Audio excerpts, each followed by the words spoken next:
কোথায় আছে আপনার সেই দেবী, যার জন্য আপনি কেক সাজিয়ে বসে থাকেন, এত কষ্ট পান? বলুন না, কোথায় আছেন উনি? আপনি আমাকে বলতে পারেন কিন্তু।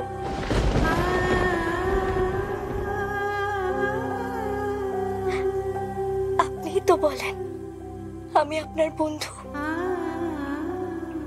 আচ্ছা আচ্ছা, আমি কি আপনার ডায়েরি হতে পারি?